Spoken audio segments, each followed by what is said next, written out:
नमस्कार. आपण राज्यसेवेचे PYQ बघत आहोत. त्यामध्ये पर्यावरण या टॉपिकच्या अंडर बघणार आहोत.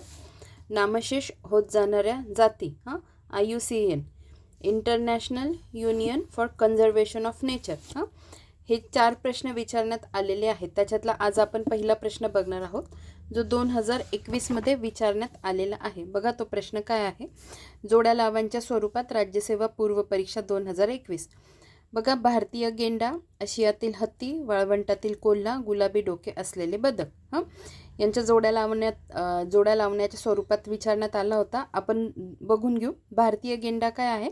संवेदनशील, आशियातील हत्ती धोकादायक असलेल्या प्रजातींमध्ये, वाळवंटातील कोल्हा विरळ क्वचित, आणि गुलाबी डोके असलेले बदक लुप्त नष्ट होणाऱ्या प्रजातींपैकी. बघा, आता हा प्रश्न तर पाठच करून घ्यायचा, पण रिसेंटमध्ये कोणत्या प्रजाती न्यूजमध्ये आहेत का त्यांच्यावर फोकस करायचा आणि त्या पाठ करून घ्यायच्या. आता हे पाठ कसं करायचं एक सांगते. भारतीय गेंडा लक्षात ठेवा, संवेदनशील, आशियातील हत्ती धोकादायक. या 2 गोष्टी लक्षात ठेवा. भारतीय गेंडा म्हटला तर संवेदनशील आहे, आशियातील हत्ती आहे धोकादायक. वाळवंटातील कोल्हा असं म्हणायचं. वाळवंटातील कोल्हा आता क्वचितच दिसतो, खूप विरळ झाला आहे. क्वचितच दिसतो, खूप विरळ झाला आहे असं म्हणायचं. आणि गुलाबी डोके असलेलं बदक लुप्त नष्ट होणाऱ्यामध्ये.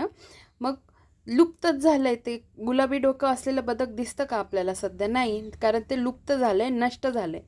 अशा पद्धतीने ह्या 2 गोष्टी पाठ करा आणि 2 गोष्टी लक्षात ठेवा. इंग्लिशमध्ये पण प्रश्न बघून घेऊ. बघा, इंडियन रायनो काय इंडियन रायनो. बघा, इंग्लिशमध्ये पण लगेच बघून घेऊ. इंडियन रायनो आहे vulnerable, Asiatic elephant endangered, desert fox काय आहे? रेअर. आपण काय म्हटलं होतं?